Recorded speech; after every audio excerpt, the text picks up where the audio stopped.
এই জন্যই তুমি পথ পিছনে ধরা যাবে না, ধরার মতো হইলে সামনে। অনেকগুলি ব্যাখ্যা বিষয় আছে। একটা ব্যাখ্যা হলো নবুয়ত হলো বর্ডার, বাংলাদেশের আর ভারতের যেমন একটা বর্ডার আছে, তেমনি নবুয়তটা হলো মহরে নবুয়তটা হইল একটা বর্ডার। এটার আগ পর্যন্ত নবুয়ত, আর এই বর্ডারের এই পাশ হইতে বেলায় আদম থেকে শুরু করে যত নবী রাসূল আসছে সকলের নবুয়ত হইল সামনে, একমাত্র আমার আখিরি জামানার নবুয়ত হইল মহান নবুয়ত হইল খ্রিস্ট দেশে। খ্রিস্ট দেশে কবুতরের বিদের নেয় এক টুকরা মাংসপিণ্ড, যেই মাংসপিণ্ড লোমে বেষ্টিত ছিল, কবুতরের ডিমের মতো ছিল, যার উপরে তিনটি হরফ ছিল আলিফ রা মিম। আলিফ আল্লাহ, রা তো রাসূল, মিমে মুহাম্মদ, আল্লাহর রাসূল মুহাম্মদ। তার সামনে লা ইলাহা ইল্লাল্লাহু মুহাম্মাদুর রাসূলুল্লাহ। এটা কৃষ্ণ দেশে। কেন কৃষ্ণ দেশে? আমার আখেরি জামানার নবীর পরে আর কেউ নবী দাবি করতে পারবে না। যদি কেউ নবী দাবি করে তার দাবিটা হবে মিথ্যা। এই জন্য মহরের নবুয়ত হলো কৃষ্ণ দেশে, অর্থাৎ এটা চলমান না, এটা এই পর্যন্ত শেষ ব্রেক। এই যে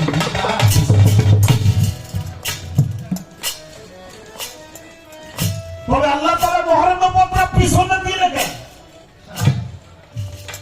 এরপর আর কেউ নবী হিসাবে আসবে না। এই জন্য একটা কারণ, আর একটা কারণ হলো মোহর নবুয়তটা এত মহামূল্যবান, এটা পিছনে দেওয়ার কারণ হলো এই জন্য যে তোমার কোন কর্মকাণ্ডে তোমার ওই মোহর নবুয়তের দিকে তোমার দৃষ্টিপাত হইলে তুমি ওটায় আসক্ত হয়ে তোমার উম্মতকে তুমি ভুলে যেতে পারো। এই জন্য তোমার উম্মতকে সামনে রাখো, মোহরের নবুয়তটা।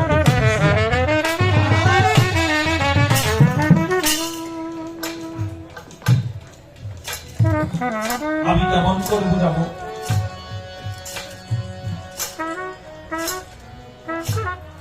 হীরের একটা আংটি, একটা দামি গয়না, এটা যদি আমার সামনে থাকে, আমার গলায় ঝোলানো থাকে, বুকে থাকে, আমার ওই দিকে দৃষ্টি যাবে আছে। এই যে দৃষ্টি গেল, এই সময়টাই উম্মতকে ভুলে যাওয়া, ওইটার দিকে আকৃষ্ট হওয়া। এই জন্য মহরের নবুয়তটা পিছনে দিছে। এটা তোমারটা তুমি দেখবেও না, আর ওইটার প্রতি আকৃষ্ট হবে না। তোমার সমস্ত উম্মত গুলি তোমার লোকদর্পণে রাখা, তোমার এই জন্য মহরের নবুয়তটা পিছনে। এখন মহরের নবুয়ত দেখা কেউ জান্নাতে যাবে, আবার কেউ দুজকেও যাবে, কেউ আবার 14 গোষ্ঠী লইয়াও জান্নাতে যাবে। মহরের নবুয়ত দেখা যারা বিশ্বাস করছে তারা প্রত্যেকেই জান্নাতবাসী হবে, মহরের নবুয়ত দেখা যারা অবিশ্বাস করছে তারা প্রত্যেকেই জাহান্নামে। আমার এক কথায় জবাব শেষ। আবু জেহেল উতবা সাহেবা তারাও কিন্তু মহরের নবুয়ত দেখছে, অর্থাৎ নবী যখন ছোট ছিল তখন অনেকে তারে লইয়া হায় মুহাম্মদের পিঠে দিয়েছে রে, এটা একটা তীর হয়েছে রে, হায় হায় কেমন দেখা যায়, এটা একটা তীর মার প্রশ্ন ভুলে উঠছে। সবাই বলি নাউজুবিল্লাহ মিনাল্লাহ। এটা যারা বলছে তারা হলো জাহান্নামী, আর যারা এটাকে মহরের নবুয়ত হিসেবে বিশ্বাস করে ভক্তি বলে চুমা খাইছে তারা প্রত্যেকেই জান্নাতে চলে যাবে। আচ্ছা, আপনারা কয়েকজন মানুষ এখানে দাঁড়াইছেন দেখে পিছনে বারবার ইশারা করতেছেন, তখন তখন একটু পিছনে যাবে। বুখারী শরীফ ৫ম খণ্ড হাদিসের মধ্যে আছে, এক ব্যক্তি পাদ্রী, তার নাম হইল বহেরা বাবা। তৌরাত গ্রন্থে পড়েছে আমার নবী দিনের জামানা এই রাস্তাতে আসবে একদিন, করছে ঘোষণা। আমার দয়াল নবী রাস্তা দিয়ে একদিন আসবে। দয়াল নবী দুনিয়াতে আসছে, ভূমিষ্ঠ হয়েছে, গণকের মাধ্যমে সংবাদ পাইছে, তৌরাত গ্রন্থ পড়ে জানতে পেরেছে পহেলা পাদ্রী, পাদ্রী হইল খ্রিস্টানদের যিনি ধর্ম যাজক। আমাদের যেমন ইমাম ধর্মীয় নেতা, তেমনি খ্রিস্টানদের ধর্মীয় নেতা, তার নাম হল পাদ্রী। সেই পাদ্রী তৌরিত গ্রন্থে পড়ে তিনি একটা পাহাড়ের উপর উঠে ওই যে রাস্তায় যাইব ওই রাস্তাটা খেয়াল করে পাহাড়ের উপরে একটা খেজুর পাতা দিয়ে ঘর বানাইয়ে তারপরে বসবাস করে 1 যুগ 12 বছর।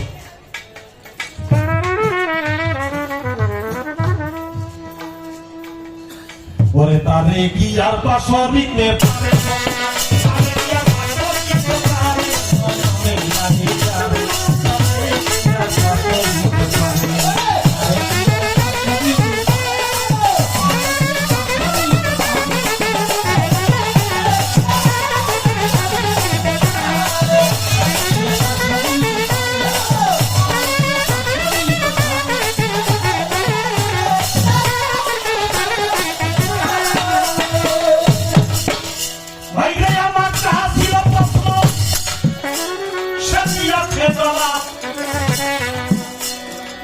জবাবের ভিতরে পড়ে না জবাব।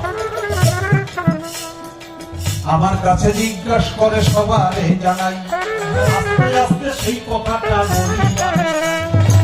পহেলা পাদ্রী খেজুর পাতার ঘর বানাইয়া 12 বছর পার করিল ওই ঘরে থাকিয়া।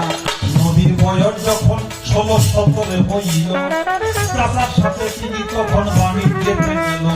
বাণিজ্যেতে যাবার সময় দেখে খেয়াল করিয়া গাছের যত লতা পাতা মাথা নত করিয়া কেমন যেন সেজদা করে সবারে জানাই। আবার তিনি যায়, আরে আবার তারা যায়, উঠিয়া দেখিল সবাই এক খন্ড মেঘ আসিয়া মাথার উপরে, এক ঝাঁক লোকের উপর গেল ছায়া দিয়ে। ছায়া দিয়ে মেঘে, ছায়া দিয়ে মেঘ খন্ড যখন আসছিল, পাহাড় হইতে পহেলা পাদ্রী দেখিল।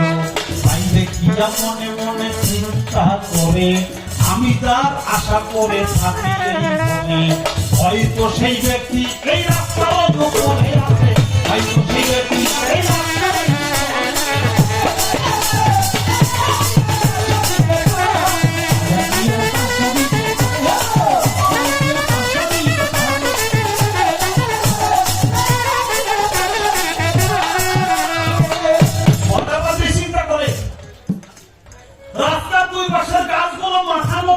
মাথা ঝুঁকায় আবার ছাটিয়া দাঁড়িয়ে যায়। এটা কেন? কারণটা কি? বাতার যায় ওইদিকে, মেঘখণ্ড সব উড়ে যায়, এক খণ্ড মেঘ বুঝান দিকে আসে। কারণটা কি? পাহাড়ের উপরে দাঁড়াইলে অনেক দূরে থেকেই সে খেয়াল করতে পারে এক ঝাঁক লোক আসতেছে।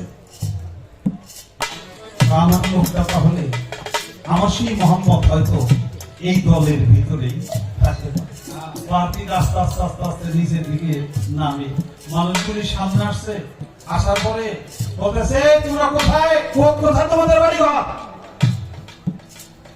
আমরা মক্কানগর থেকে আসছি। মক্কানগর থেকে আসছো, তোমরা যাও কোথায়? আমরা শ্যামশিলিয়ায় বাণিজ্য করতে যাই। বা বাণিজ্য করতে যাও না, তোমরা কোনো টাকা দাও, তোমরা টাকা দিবে।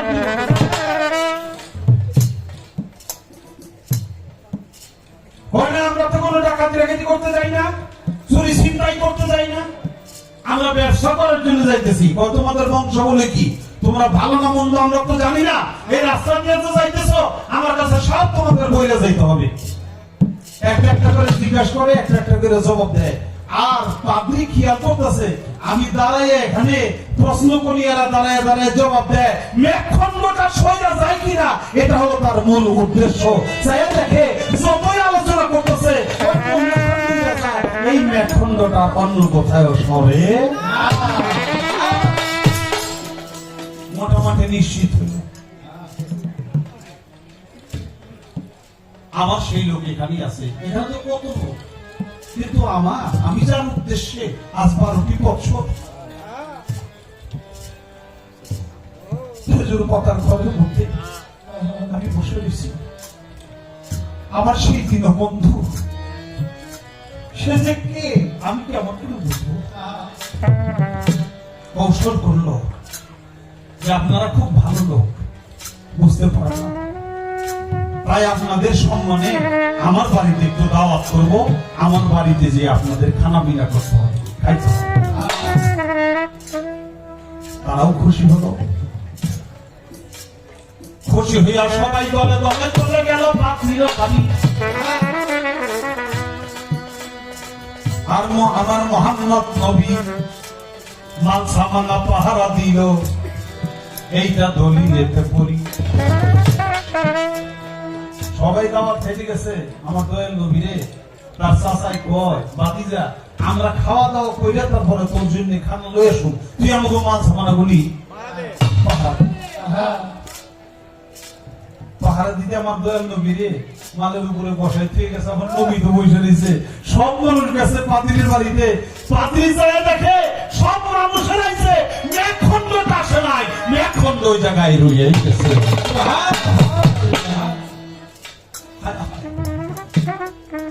আমি যাত্রী দাওয়াত দিলাম, সে কে? মেঘখণ্ড কথা জিজ্ঞাসা করে, আমি তো দাওয়াত দিছি সবাই, আপনারা কি সবাই আসছেন? সবাই না, মনে হয় কেউ বাকি আছে।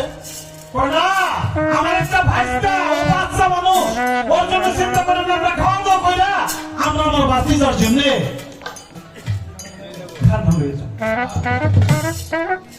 চোখের পানি ছেড়ে দিয়া বললো, আপনারা তো কেউ জানেন না, আমি তো কেবল আপনার ওই ভাতিজার জন্য দাওয়াত করেছি আপনাদেরকে।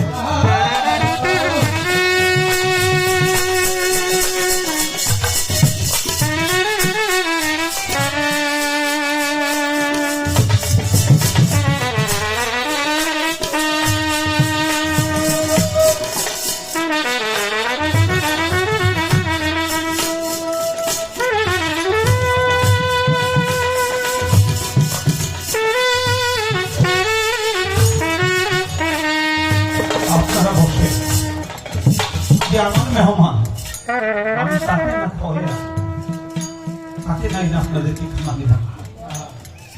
পাদিল দৌড়ে মেঘখণ্ডটা সেখানে আছে, নূরের আলো ঝলমল ঝলমল করে চলছে। বলে, বাবা আপনার নাম কি, আপনার পরিচয়টাকে একটু দিবেন? আমার দয়াল নবী বলে, আমার নাম মোহাম্মদ। মনে মনে কয় একটা জায়গায় মিলে গেছে। আপনার বংশটা কি? আমার বংশটা হলো কুরাইশ। দুইটা জায়গায় মিলে গেল। আপনার পিতার নাম কি, মায়ের নাম কি? বাবার নাম আব্দুল্লাহ, মায়ের নাম আমিনা। শুনে পাতি দুই চোখের পানি ছেড়ে কাঁদে। আমার দয়াল নবীকে মাঝখানে রেখে খালি বাবু ঘুরে খালি ঘুরে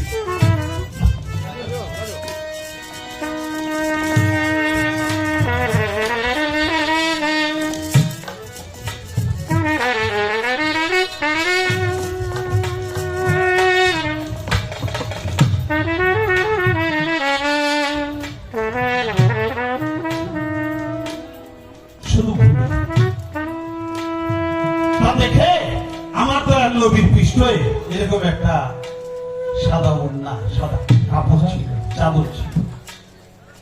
আমার দয়াল নবী পিছনের সেই চাদরটা ফেলে দিল। আমার দয়াল নবী তো সব জানতা, যখন পিছনের কাপড়টা ফেলে দিল, সাথে সাথে নূরের আলো ঝলক দিয়ে উঠলো।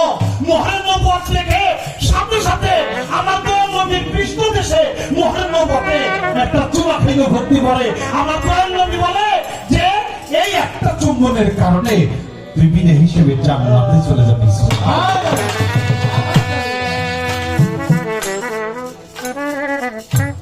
সেসব আমার দয়াল নবী কলেমা জারি করে না। বলেছিল, আপনি কি কোনো কলেমা জানেন? আমি কি কোনো মন্ত্র না, কোনো কলেমা, কোনো কালাম আপনি জারি করেন? যে না, আমি কোনো জারি করি না। যে আফসোস, আমি আপনার সেই কলেমাটা আমি এখনো পড়তে পারলাম না। তবে শেষকালে আমার দিকে আপনি একটু সুদৃষ্টি রাখবেন, যেন আমি আপনার চরণ ছাড়া না হই। আমার দয়াল নবী আশীর্বাদ করলো। বুখারী শরীফ হাদিস আসছে, কলেমা পড়ে নাই, নামাজ পড়ে নাই, রোজা করে নাই, হজ করে নাই, যাকাত করে নাই, তারপর চুমা দেওয়াতে আমার আল্লাহ তাআলা তাকে জান্নাতে স্থান করে দিলেন।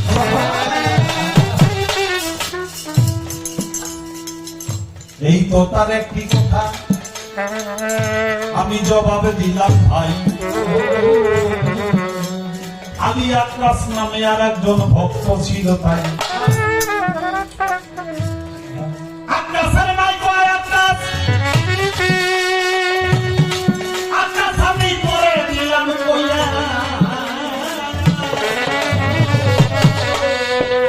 দয়াল নবীর মহর নবতে যদি একবার একটা চোয়া দিবি খাইয়া তোর দেহটা জাহান্নামের আগুন মুক্ত হবে আমি তোরে জানাই আলী আকাশ কি করিল চিন্তা করে তাই আলী আকাশ আশায় থাকে ভাগ্যে মিলে না দয়াল নবীকে বলার কোন সাহস পাচ্ছে না এদিকে দয়াল নবী বিল্লালকে ঢোল দিয়া ভিতরে পাঠাইয়া ঘরে ঘরে দাও ঢোল বাজাইয়া মদিনার ঘরে ঘরে ঢোল পিটাইয়া দাও আর বলো আমি নবী দুনিয়া তার বেশি দিন থাকবো না কেউ যদি আমার কাছে কিছু পায় তা যেন আদায় করে নেয়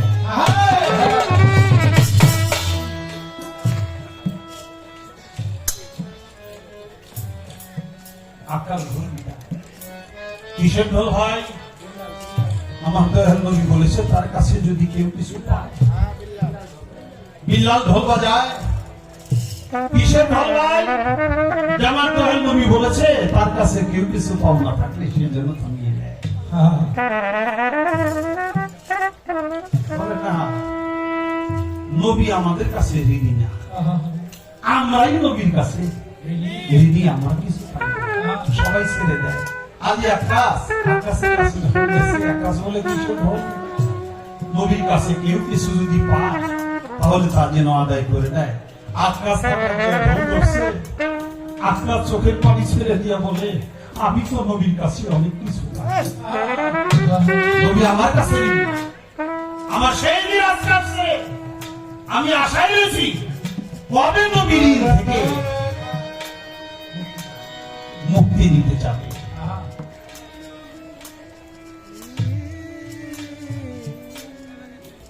আলী আকাশ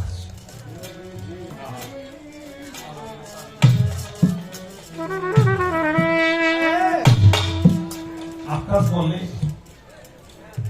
দয়াল আমার এই পথ দিয়া আগে